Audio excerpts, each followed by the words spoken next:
Hello!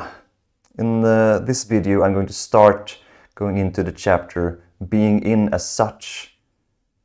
I'm going to split this chapter into two videos, I've decided, because it was quite long and covers, I would say, two sort of distinct, although connected like with everything with being in time, two separate areas.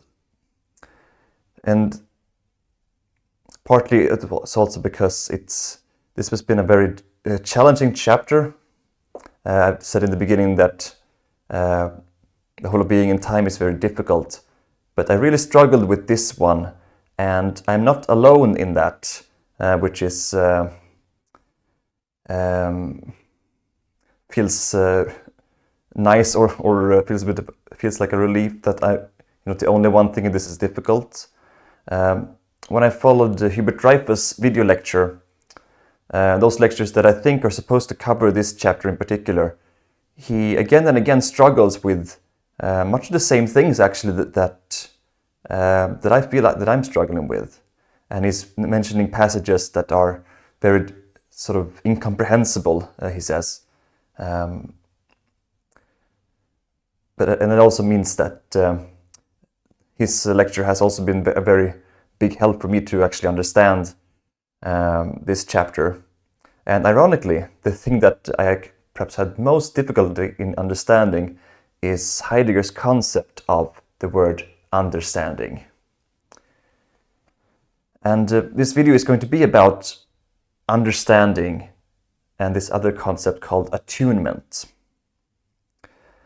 Understanding and attunement, they are both of what Heidegger calls these existentials, these sort of essential constituents of Dasein, the way that Dasein is. And I'm going to start with understanding and then go over to attunement last.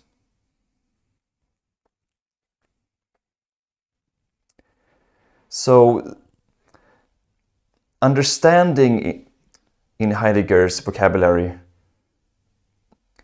starts with the fact that Dasein is engaged in a world and has some sense of, well, how the world works, what is in it, how it's all connected. And it takes that knowledge, that understanding, not only of it, but also of itself in relation to it, and projects it into the future. So it grasps it not only what is right now, but Dasein also is its possibilities, as Heidegger said before. And so this space of sort of knowledge of your own most potential ways of being given your world, this future space, as I think of it, that is what Heidegger is referring to with understanding. And so understanding is your potential, but not any particular potential. And when it says understanding, it is not a thematic understanding, it is not explicit understanding, it is not available directly to you. You don't actually know all your potential, your future potentials. That would, if you had that available to you in sort of text form in your head, even though you may not think that way, but for the sake of the example, you don't have your every single possibility that you have just available to you in that way, because that, I don't know if that would make you crazy, maybe. We're just not wired that way. But from this inarticulated, unthematic space of possibilities, then we can, from that, have interpretations. And it's also going to mean something very specific in being in time. Interpretations is going to be the sort of the first step where we look at this And when I say look, it's not sort of it's not something that we do deliberately. It's sort of automatic in every time we're perceiving something or dealing with something. It's always present, basically. So we don't choose not to do it or not to do it. But interpretation is the step where we make understanding explicit, that we get some particular possibility or some or we grasp a thing explicitly, like that it is something. And it's a bit weird because even here it's still sort of pre-linguistic, I would say. And Hubert Dreyfus, he gives an example of when we identify a hiding place, or when we identify a hole in the ground as a hiding place. That it's sort of rooted in this understanding of who we are as, if we would try to help ourselves on the way, we understand ourselves as sort of mortal and with an interest of self-preservation, and we understand the possibility of danger, and that being able to hide from danger gives us the chance to avoid it. And so that sort of space of understanding makes it possible to see opportunities for hiding. So understanding is something that actually controls or determines our perception, what we are able to identify in the world. So that is why we're able to identify a hole as a hiding place. And of course, after you have sort of instinctively identified the hole as a hiding place, maybe you've hidden it and you've calmed yourself down, then you can go into to give an articulated explanation of what the hole is and what it's doing for you. But that is sort of a third step. And I'm going to just read one example of why it's so difficult to sort of separate interpretation from understanding, and how they're sort of going into each other in Heidegger's language. The project of understanding has its own possibility of development. We shall call the development of understanding interpretation. In interpretation, understanding appropriates what has been understood understandingly. In interpretation, understanding does not become something different, but rather itself. Yeah, and so from interpretation we do get to the next step, which is called, we get to assertions.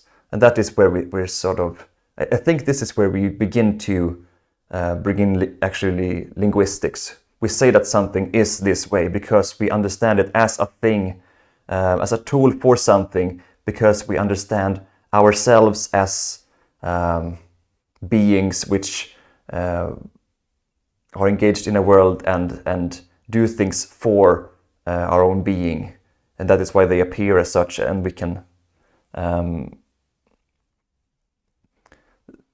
make statements about them.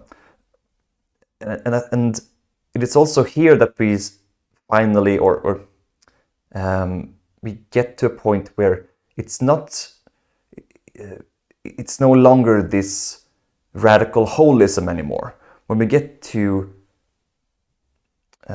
statements, or we get to assertions, then we're starting to go into the realm of these self-sufficient objects, or not self-sufficient, but objectively present things, where Heidegger no longer speaks of this being part of a totality, but we can finally start to talk about things being sort of separate, objective by themselves in the world,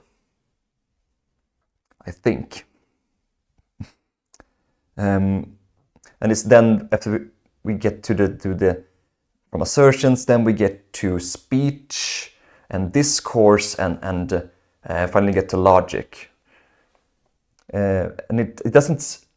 That's something that I didn't really grasp a lot of, and I didn't think it said a lot about this step from understanding to formal logic. But I know that Dreyfus spent a lot of time, or more time than I expected at least, on this the part of form of having this system to arrive at logic in the end. But I didn't really absorb too much about that, I'm afraid. And there's also this other existential that goes alongside with understanding that further complicates it a lot, I would say. It's called attunement. And attunement is an existential, like I said, and it's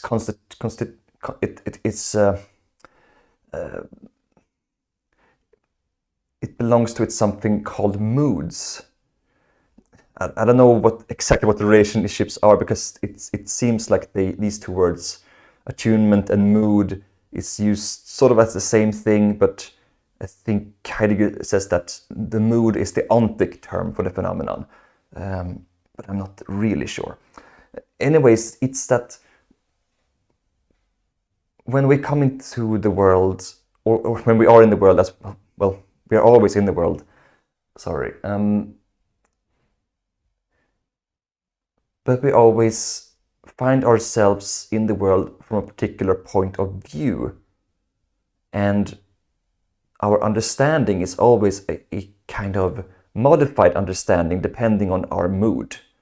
And here, mood isn't the actual sort of emotional state that is originating from within us, or from some external circumstance, which makes it kind of difficult to see how it comes about. But it is a sort of a priori state of our perception that we are able to, that makes us able to identify things in the world as revealed by the mood. And Heidegger gives one example, which is the example of being fearful. So when you're in the mood of fearfulness, you have an understanding that is sort of attuned to this mood of fearfulness, I guess. So you understand the world in a fearful way, and that's why you are able to perceive things as fearful. Not because they are in themselves predetermined as fearful by some experience, but you are yourself tuned to observing the world in a fearful way. And so he says that all attunement is grounded in understanding, and all understanding has its attunement, or something like that they belong together. But he only gives this like one, or maybe gives one more example of attunement and mood. And it's really unsatisfactory. And it's hard to know what it means. Okay, what could be a mood? Or all like, since they are not regular emotions, or they are not emotions, Heidegger says, but these emotional terms like fearful. Is there a joyful mood according to Heidegger? Is there a sad mood, an angry mood, or like what could be a mood to Heidegger? He leaves that. He doesn't answer that at all, I think. So I think this part of the book, I dare say, is just incomplete, or he hasn't worked it out at all. And he just makes it all the more difficult to say, like, now you don't have like a single potentiality space, which is understanding, but this potentiality space is it like subdivided into like this is the understanding that belongs to this type of mood, or does the whole thing change with each mood? It's just a mess, I think. And since we come into each situation from a particular point of view, I mean, perhaps grounded in mood and our particular interpretation, Heidegger also says that these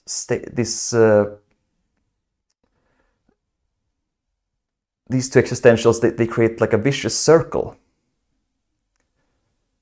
That we are at no time in a neutral or moodless or interpreted, or in a state that we're not interpreting. We're always coming from a particular point of view, and so we're always coming into reality with a certain bias, I guess. It's always incomplete. We're never seeing the whole picture. We're always seeing it from a particular point of view, and we can't get around that. But it says that this vicious circle is something that we can get into the right way. And Dreyfus thinks that he's a bit unsure, but he thinks that what Heidegger means when he says that we can get into this circle of eternal interpretation and sort of subjectivity, we can get it into the right way by being aware of our limitations at all times, and always being willing to update and revisit and revise our interpretations and our view of the world. And he himself is apparently quite aware of that he might very well be wrong with his entire construction, his entire philosophy in being and time, which I think he makes clear in the introduction, that this is sort of a preliminary investigation into the question of being.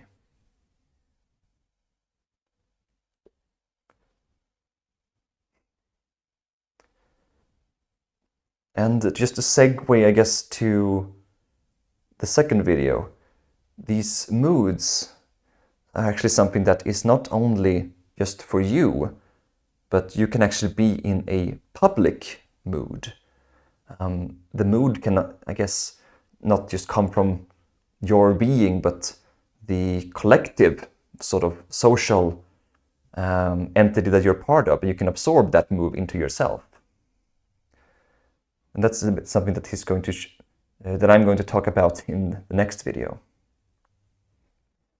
But just to close off, there's one thing that he says in this chapter that sort of answers or goes a step further to answering the questions that I have about his philosophy, in that, what is our relation to the identity of external things. And in this chapter, he's finally saying that, what we are, what Dasein is disclosedness. We are the disclosing of the world. It is not that we are and we have an ability to disclose things. It is that, like disclosing, the activity of disclosing the world and what is in the world, that is